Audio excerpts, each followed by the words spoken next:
하나님 말씀은 사무엘하 19장 31절에서 38절까지의 말씀입니다. 사무엘하 19장 31절에서 38절입니다.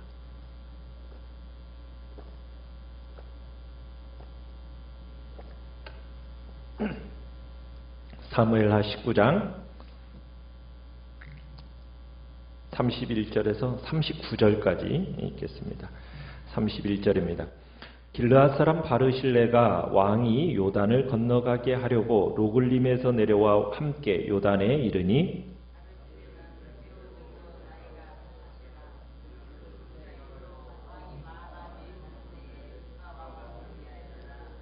왕이 바르실레에게 이르되 너는 나와 함께 건너가자. 예루살렘에서 내가 너를 공궤하리라.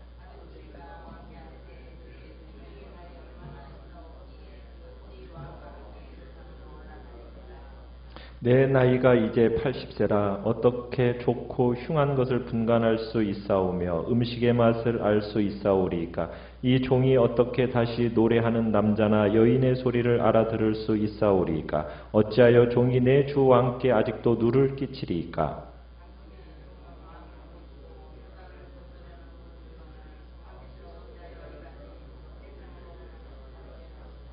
청하건대 당신의 종을 돌려보내옵소서. 내가 내 고향 부모의 묘 곁에서 죽으려 하나이다. 그러나 왕의 종 김함이 여기 있사오니 청하건대 그가 내 주 왕과 함께 건너가게 하시옵고 왕의 처분대로 그에게 베푸소서 하니라.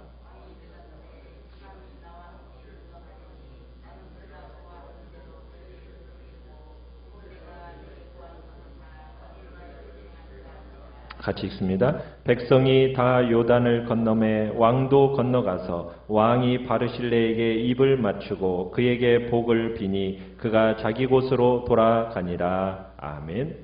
오늘 말씀의 제목은 바르실레라는 제목으로 말씀을 나눕니다. 오늘 말씀은 다윗과 바르실레의 우정어린 재상봉을 보도하고 있습니다. 바르실레는 어떤 사람이냐면 다윗이 마하나임에서 망명 생활을 할 때 그에게 모든 음식을 공급해 주던 사람입니다. 그가 이제 다윗이 요단강을 건너가려고 하는 이 일을 도우려고 지금 찾아온 거예요. 다윗의 왕의 귀환을 축하하기 위해서 그 거리가 약 80km 정도의 이상의 거리를 지금 온 겁니다. 어떻게 보면 바르실레 이 방문은 다윗에 대한 지속적인 지지를 의미하기도 합니다. 자, 길르앗 사람 이 바르실레는 바로 일찍이 다윗 왕이 마하나임에서 피신해 있을 때 나와서 융숭하게 공개한 인물입니다. 그는 매우 큰 부자였습니다. 또 오늘 나이가 얼마나 됐다고 얘기하고 있습니까? 32절에 보면 80세, 80이나 되는 노인입니다. 물질적인 부자를 말하는 것이기도 하지만 이 사람에게는 넉넉함이 있다는 것에 초점이 맞춰져 있습니다. 바르실레는 이 돈이 많았기 때문에 다윗이 피난 생활할 때 실제적으로 큰 도움을 주었습니다. 아무 대가 없이, 조건 없이, 사심 없이 정말 망명 중에 다윗을 공개한 거죠. 정말 잠자리도 공개하고 잠자리에 필요한 것도 공개하고 또 먹을 것, 정말 마실 것 모든 것들을 제공하고 섬긴 사람이 바로 이 바르실레입니다. 자기에게 이 바르실레는 이런 생각을 가졌던 겁니다. 자기에게 돈이 이렇게 많이 있는 이유가 뭘까? 바로 이럴 때 왕을 도우라고 하나님이 주신 것이다. 이렇게 생각하고 이제 도운 겁니다. 그래서 정말 하나님이 공급하시는 것처럼 다윗을 풍성하게 쓸 것을 공급해 주었습니다. 정말 어려울 때 다른 사람에게 필요한 것을 공급할 수 있는 자리에 있다는 것은 정말 감사한 일로 우리도 생각을 해야 됩니다. 자, 그런데 이번에는 왕이 황궁하게 된 거예요. 요단을 건너려고 하는 겁니다. 그때 왕을 섬기기 위해서 다시 1절에 보면 로글림이라는 곳에서부터 이 요단강에 이른 겁니다.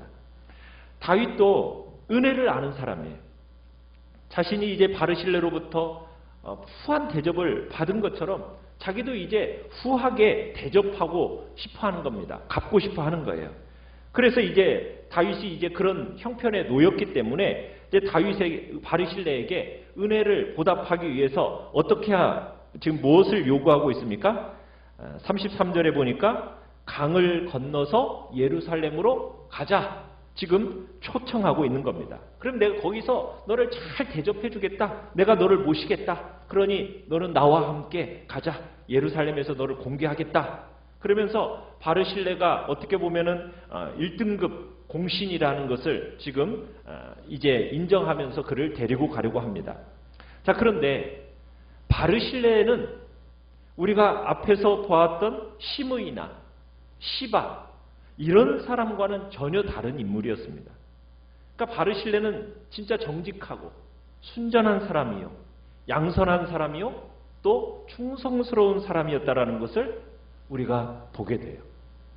자, 이 다윗의 제안에 바르실레는 어떻게 하고 있습니까? 거절하고 있어요. 이유는 무엇입니까? 하나님의 것으로 왕을 도운 것뿐입니다. 그냥 내 할 일은 끝난 거예요. 왕으로부터 어떤 보답을 받는다라는 것, 바른 제사가 아니라고 생각한 겁니다. 그래서 자기의 뭘 핑계대고 있습니까?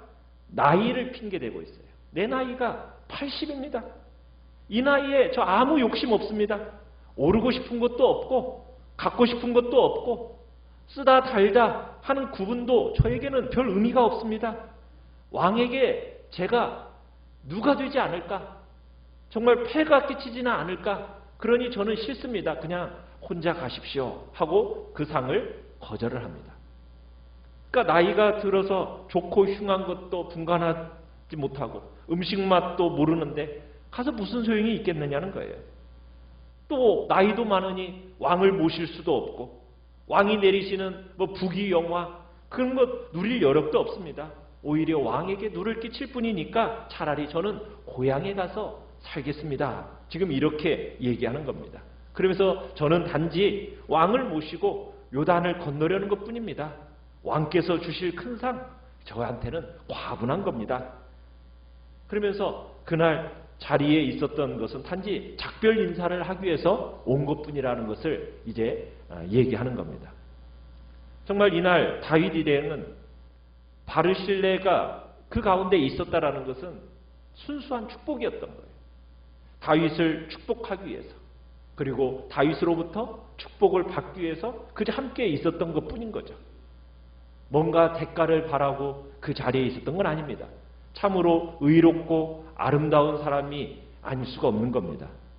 참 시대는 어떤데 자신의 공을 막 부풀려 가지고 어떻게 해서든지 권력자의 눈에 들어서 정말 그런 사람들로 득실거리는 그 세상 속에서 이 바르실레라는 인물은 한 송이 정말 백합화와 국화 같은 그런 존재로서 이렇게 보여지고 있는 겁니다. 이렇게 사리사욕이 없는 우정을 보여주는 그런 드문 경우인 거죠. 참 많은 사람들이 수명이 좀 더 연장되고 그러면요 정말 더 괴팍스러워진다고 그래요. 탐욕스러워진다고 그래요. 인간이 참 우스운 것이 그렇다는 거예요.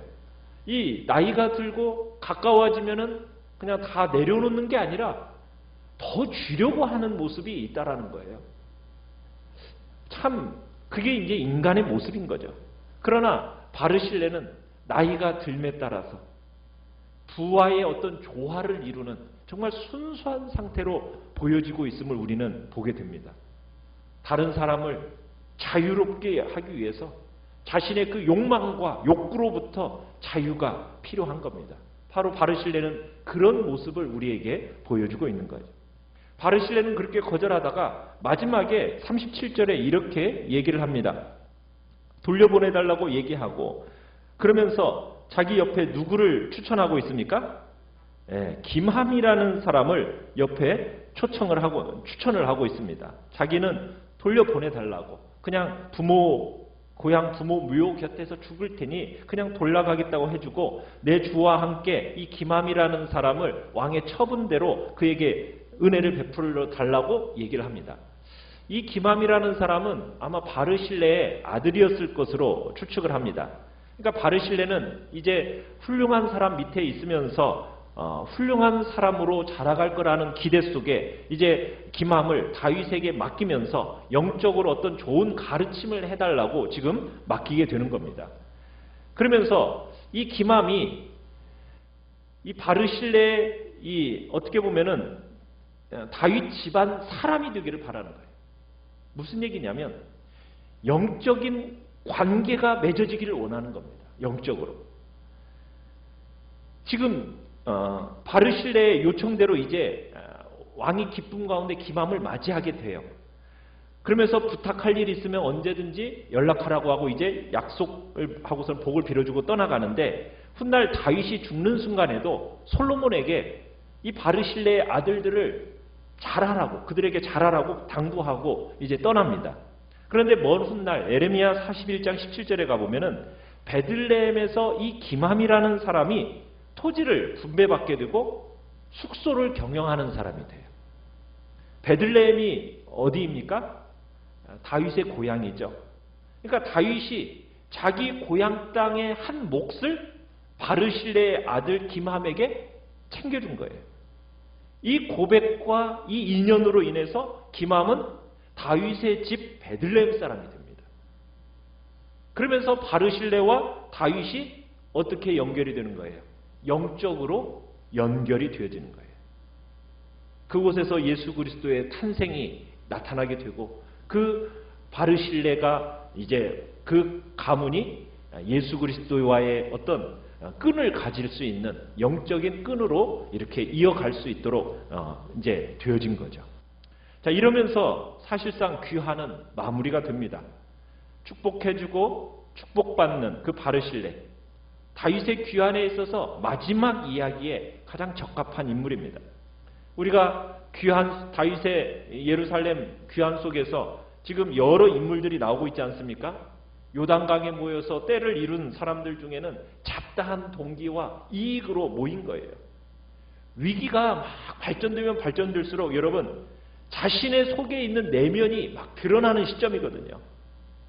어떻게 보면은 다윗의 이 압살롬의 이 반역 사건 속에서 잡다한 동기와 이익들이 막 뒤섞여져 있는 어떻게 보면 암흑과 혼란기 속에서 지금 이 장의 가장 마무리는 어떻게 짓고 있느냐? 관대함과 후한 대접이라는 은혜로 끝이 나고 있어요. 반군편에서 심리적으로 괴롭히는 시므이라는 사람이 있었는가 하면 충성을 가장하고 결국에는 자신의 입속을 챙기는 시바와 같은 인물이 있고 또 그 가장된 속에서 실제적으로 손해를 보는 육체적 결함을 가진 무비보셋이 있는가 하면 부족들도 이스라엘 종족들은 어떻습니까? 정말 사울 왕을 모셨던 경험에 있었던 이스라엘 나머지 지파들도 정말 다윗을 자기의 이익 가운데서 모시겠다고 하고 또 다윗 이 유다 지파는 어때요? 이런저런 눈치 보면서 다윗 아들 압살롬 편에도 있었다가 또 다윗 편에도 들려니까 어떻게 할지 모르는 그런 속에서 있었던 모든 과정들이 이제 결국에는 해소가 되니까 그 인간들의 그 내면의 진실들이 속속이 다 드러나는 거예요. 누가 충신이고 누가 배신자이고 그의 진실들이 어려운 가운데서 다 드러납니다.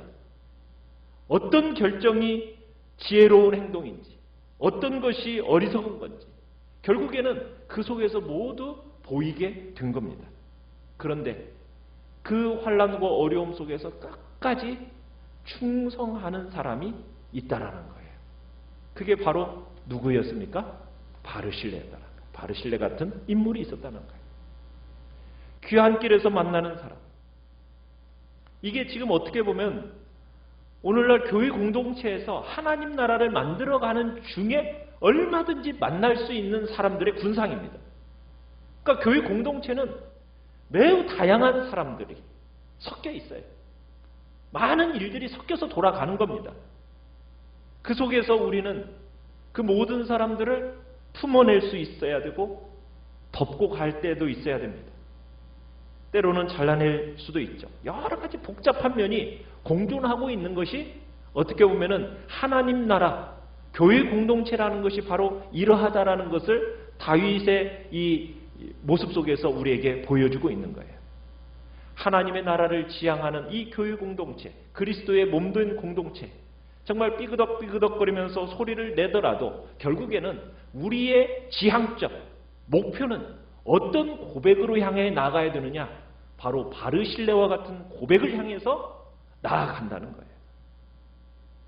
많은 섬김과 나눔이 있었지만 내가 했다라고 생각하지 않고 내게 있는 것으로 충분히 섬긴 것으로 만족하고 더 이상의 어떤 사심과 욕심도 없이 다 내려놓을 줄 아는 그런 마음의 자세가 바로 정말 예수 그리스도의 마음을 닮아가는 자세라는 것을 우리에게 바르실레의 고백을 통해서 우리에게 보여주고 있는 겁니다. 어떻게 보면은 정말 충성스러운 바르실레와의 이 요단강에서의 만남은 다윗에게 있어서 정말 생수 같았을 거예요. 우리가 고통과 환난이라는 거 피해갈 수 없습니다. 고난 속에서 우리가 무엇을 정말 만들어 가야 되는 것입니까? 정말 사랑을 일구어 가야 되는 겁니다. 그럴 때 진정한 기쁨과 위로를 얻을 수 있는 거거든요. 사랑의 마음, 여유 있는 마음, 넉넉한 마음, 자비와 긍휼의 마음, 그게 하나님의 마음이잖아요. 하나님이 우리 인간에게 부여해 주신 놀라운 보배와 같은 이 마음을 이제는 우리가 품고 그 공동체를 이루어 가야 되는 겁니다. 하나님은 그것을 기대하시면서 우리 주 예수 그리스도를 이 땅에 보내주신 것이고 그 위대한 하나님의 사랑에 우리는 그 기대에 부응하는 존재로 우리는 서야 되는 거죠. 예수 그리스도를 이 땅에 보내주신 이유가 바로 여기에 있는 거거든요. 그 마음을 본받아 살아가는 존재가 되라고. 하나님의 사랑이 깊어감에 따라서 주위 사람과의 사랑이 깊어져가는 그런 자리에 서는 것이 참된 신앙의 길임을 우리에게 보여주고 있는 것입니다. 오늘 우리는 정말 우리의 고백, 정말 지향점이 어디인가, 바르실레와 같은 정말 그런 순수한 사랑과 섬김의 자리에 우리 모두가 있게 해달라고, 주님께로부터 받은 그 사랑을 이 땅의 사람들에게 흘러내리는, 사랑을 흘러내리는 복된 존재로서 오늘도 우리가 피어나게 해달라고 이 시간 주님 앞에 기도하며 나가시길 바랍니다. 말씀을 바랍니다.